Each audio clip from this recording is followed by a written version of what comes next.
Praise Lord, amen. Salamat nga si Jesus Christ niyanigod siya aron sa pagpalansang pagpaaga sa iyang dugo para gyud sa atong kaluwasan, amen. Amen mga Kristohanon, amen. Utang na permis sa itong una-una. Salamat sa Ginoo. Kita niya sa Pilipinas, grabe na ang atong sigig kadungog anang mensahe o subok kayong pamalandungon ang mga tao sa Pilipinas wa sila kasabot ay daghang wa kasabot ug salamat sa Ginoo nga kitang mga Kristohanon nakasabutan ni, amen. Kay manindog ng tanan balihog di ko magdugay mga kaigsunan. Kung magsige mo amen dali ra jud kay kong mahuman og preach. Pero dili gali mo amen madugay gid. Kaysa dang mo sige mo amen meaning nakasabot na dayon mo. Kaya nakasabot naman mo, di na to dugayon, amen? Na ba? Pero di mo amen, agay, balik-balik na sad. Kita ito ablihan itong Bible sa book of Ephesians. Balik lang ni. Atong basahon ng verse number 11, 12, o 13. Tulo lang ka versikulo mga kaigsunan sa Ephesians chapter 2, verse number 11, 12, o 13. Atong basahog dungan, ready begin. Wherefore remember that ye being in time past Gentiles in the flesh, who are called uncircumcision by that which is called a circumcision in the flesh made by hands, that at that time ye were without Christ, being aliens from the commonwealth of Israel and strangers of promise, covenants of promise, having no hope and without God in the world.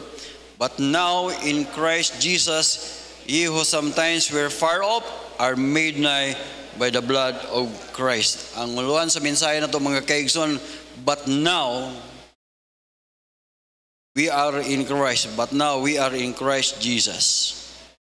Okay, mag-pray na. Thank you, Lord, sa blessing. Thank you, Lord, sa imong faithfulness. Lord, i-bless ang mensahe. Huwag tanang duwag himaya, Lord, among imalik din mo in Jesus' name. Amen. Baliw, manglingkod. Salamat sa Ginoo. Amen. Paminaw mo mga kaigsunan. Kung mutanaw mo dito, labi na pagkanaog ni Senior San Miguel,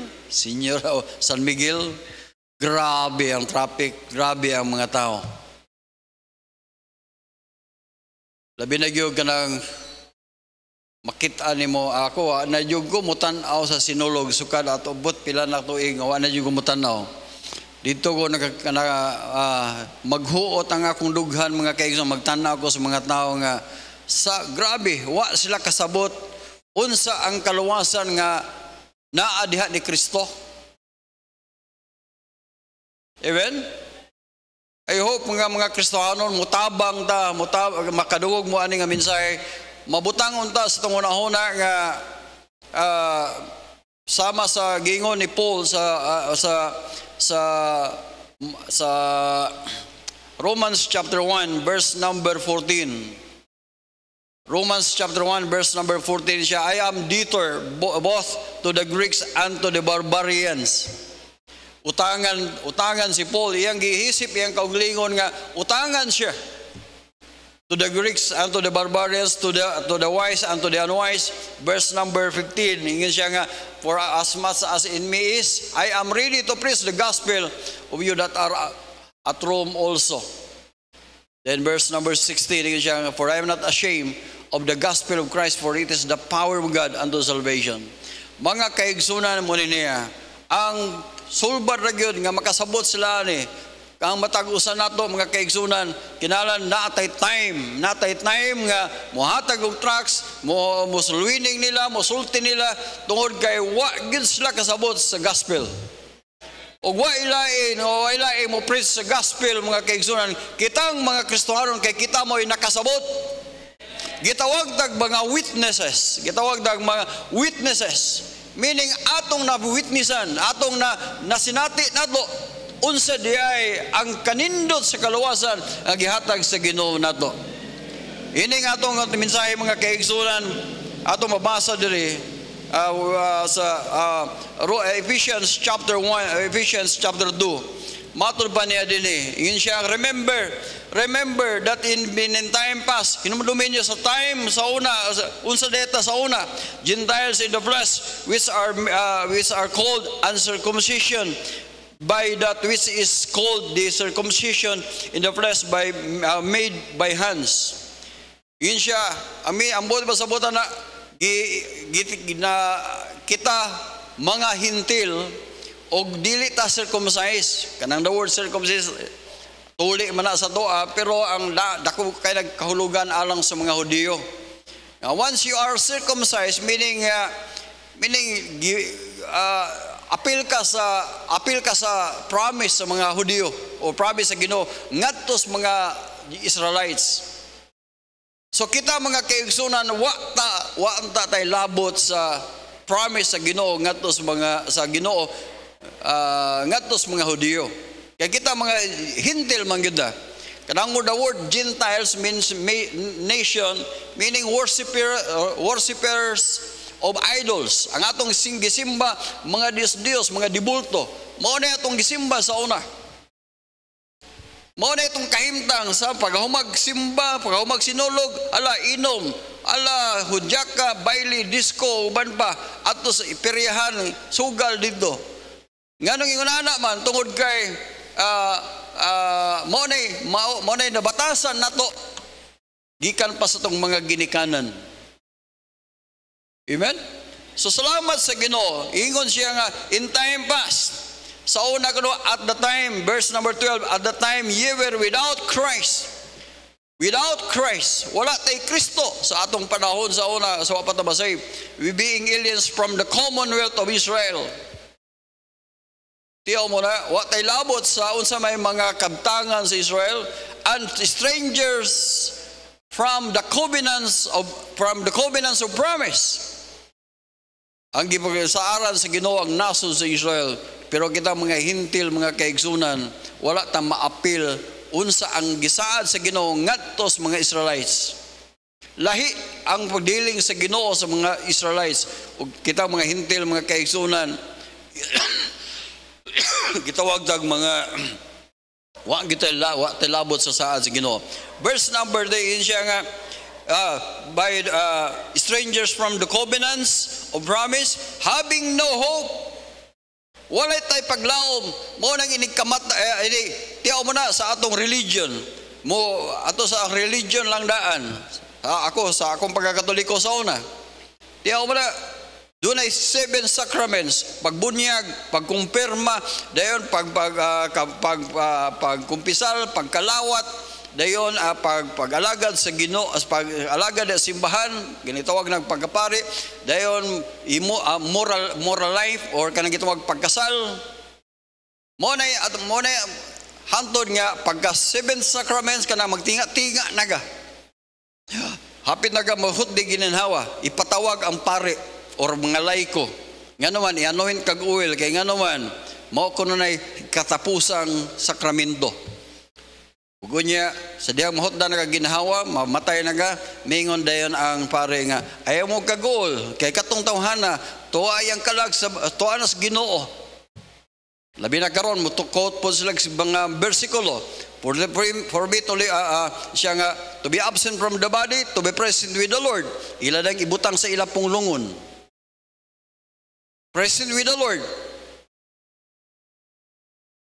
Pero ang mahibulong ta, inipangadji sa mananabtan mga kaloyan mo, Ginoong kalag ni Kirby na purgatorio. Naunsa naman to istorya haoy?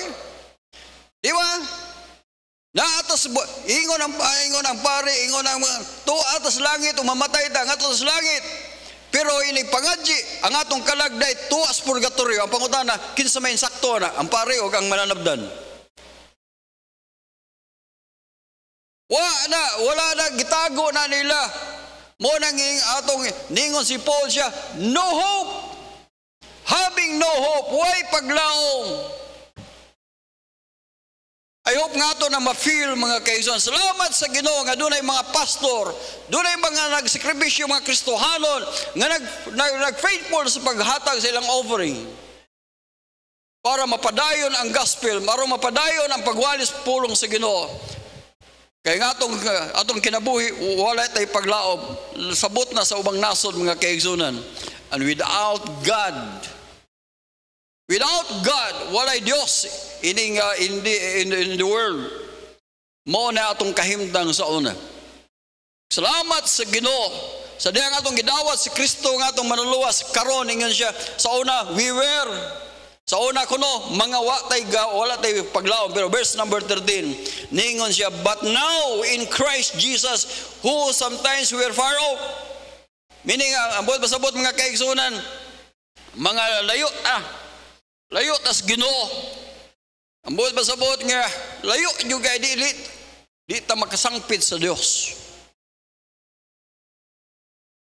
Dili ta makasangpit sa Ginoo. Natay daghang mga problema. Dado nato nga to sa mga santos, dado nato nga to ni San Miguel, dado nato nga to sa Maria, dado nato nga to sa mga San Vicente, lain-laing na mga laing dibulto. Ningon ang akong lolo, ningon si Tatay Bito, ningon siya nga, oy Berta mangingal sa mama, ay lang kayo magpalabi ano inyong pangadji. Ingano man tay, magtulod-tulod ng mga santos. Oy, ikaw gisangpit San Pedro, gisangpit ka, oy Vicente, magtulod-tulod na. Ay kaya niyo palabi eh. Pero mga kaigsunan ako na-realize nga luoy man di ay kayo ang atong kahimtang sa una.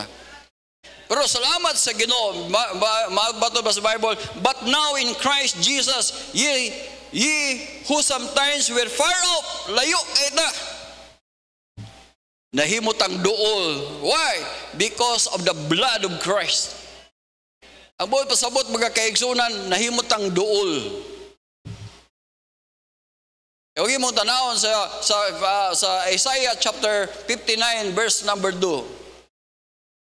Ingon ang Bible, your iniquities. Iyon siya verse number 1 sa una, mga Jita verse 1, tanaw sa verse 1, sa Isaiah chapter 59 verse 1. Iyon siya, behold, the Lord's hand is not shortened.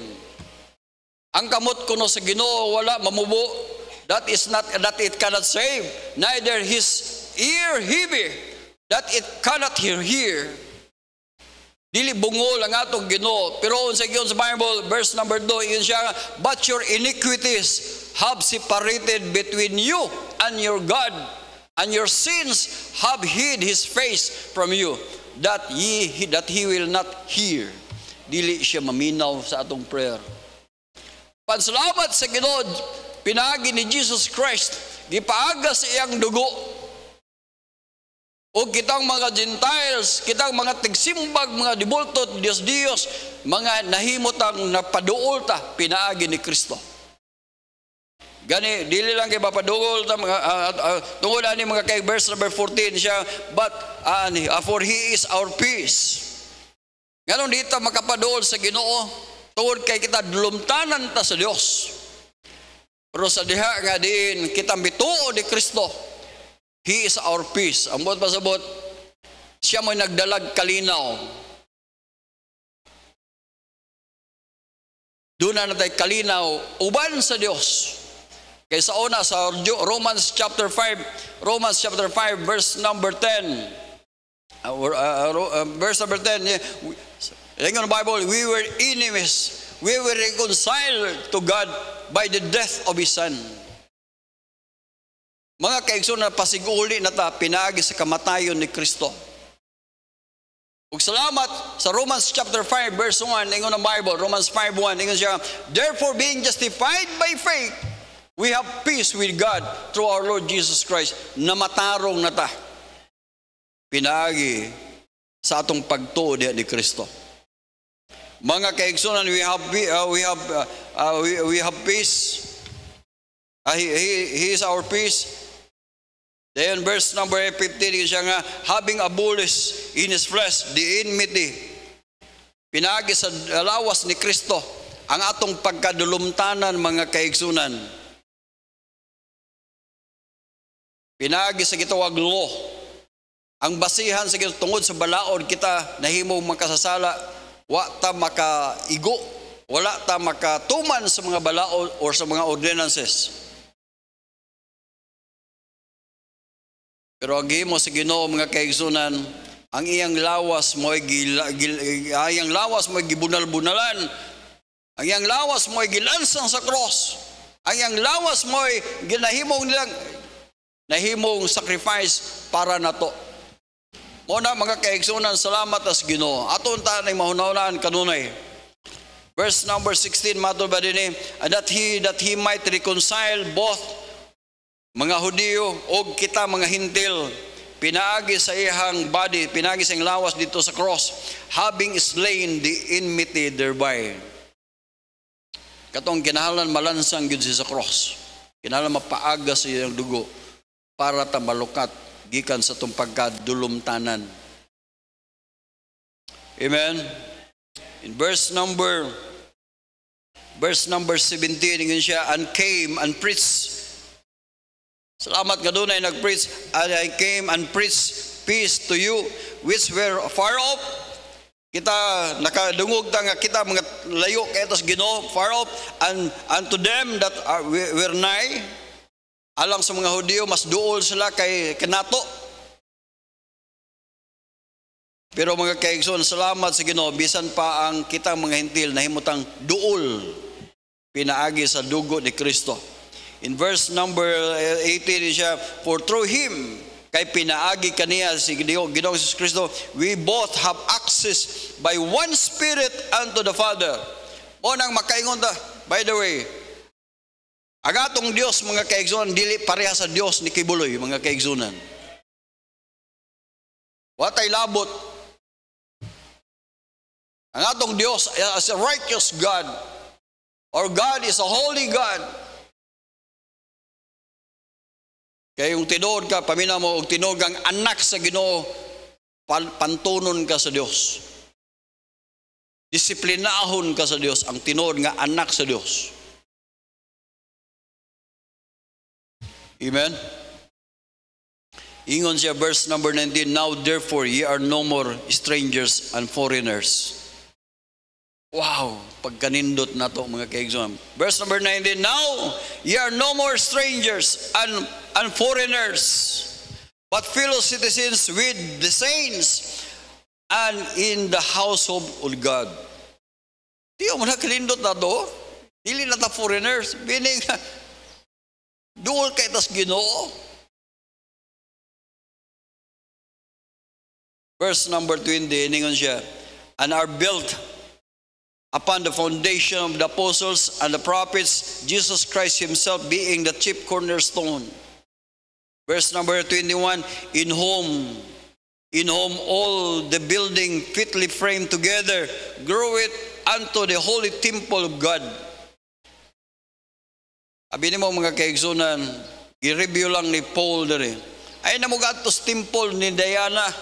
Ay namog adto sa temple diyon sa Artemis.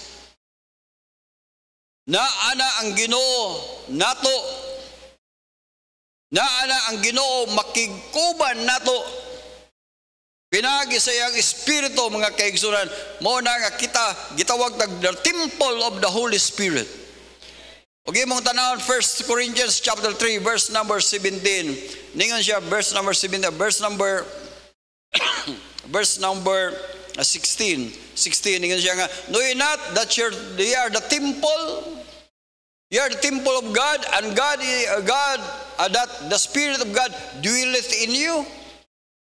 Mga kaigsoon, naana ang Holy Spirit nato, ang Spirit of God naa diri nato. Muna malahi gyud ang imong kinabuhi. Mausab gyud ang dagan sa imong kinabuhi. Basta doon na kay Kristo diha sa imong kinabuhi. Una nga ako nag-uol ko. Nag-uol ko sa mga members sa church. Nga din, walay conviction diya sa sala. Walay conviction sa diyang makasala sila. Mangisi-ngisi lang. Pero ang tinuod nga anak sa Dios mga kayo, grabe ang conviction na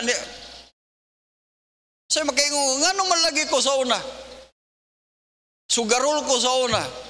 Barahaon sa bada palainom. Sa diya nga, kung gidawat si Kristo nga akong manuluwas, di naman lagi ko ganahan anang mga trabaho Kay ganahan pa ko, anak, tuwan ta ko sa bulangan ron. Pero ang Holy Spirit moingon nga, ayaw anak. Sakit alain kay mong pamati, mga kayo sa dem, muinom ka, mga kayo muinom ka. Muinom ka na. Lain yung pamina, oy. Salamat sa Ginoo. Gitawag tag Temple of God. Verse number 12, verse 22, katapusan, yun siya nga, in whom also are builded together an habitation of God through the Spirit. Mga kaigsunan, habitation of God through the Spirit. Digpuy antas sa Ginoo. Ipuy antas sa Ginoo ba? Yun sa man pagpuyo sa Ginoo nato. Dere, yun sa man pagpuyo. Pinaagi sa Espiritu sa Ginoo. Ug salamat sa Ginoo na doon ay times nung kinabuhi we are so lonely. Doon ay times nung kinabuhi we are kanang gitawag dag mga daghang tag problema. Daghang times nung kinabuhi ganin di ta kasabot. Ug salamat sa Ginoo. The time nga mutawag kaniya. Doon ay Holy Spirit nga mutabang nato. Amen. In Romans chapter 8 verse number 26 naingon siya da. Romans chapter 8 verse number 26. Likewise the Spirit helpeth our infirmities. Tabangan ta sa Holy Spirit. Ngano mo tabang mo siya? Naa siya nato. Ug salamat, He make it intercession for us. With groanings. Meaning kung sa gibati nato, doon na tayo mga kaguol, mga kaigon, doon ay Holy Spirit nga mutabang nato. Siya ba'y nakasabot na to. Naninog tagtanan pala yun. Lord, bless ang bawang mensahe. Salamat sa imong pagka-faithful. Lord, bless. Ngadiin kaming tanan, mahinumdum ta mi, unsa ang gibuhat sa mga kinabuhi. Salamat, Lord. Gimo kaming giluwas. Dili lang kay imo kaming giluwas, gitagag kaluwasan nga diin masiguro namo. Kundi gitagaan pagyud mi sa imong Holy Spirit. Napagyud ka pinaagi sa Holy Spirit. Naa ka. Kung ikaw mo'y nag-promise, you will never leave us nor forsake us. Lord, bless ang tagsa namo. Giyahe mi o Diyos, padayon ang paggamit namo. Bisan pa ang mga missionaries, nga diin nasa laing lugar. Lord, I pray, taga sila kaalam, taga sila kadasig, nga magamit nimo sila sa imong buluhaton, Diyos. Salamat kayo. Kamo kinigampo in Jesus' name. Amen.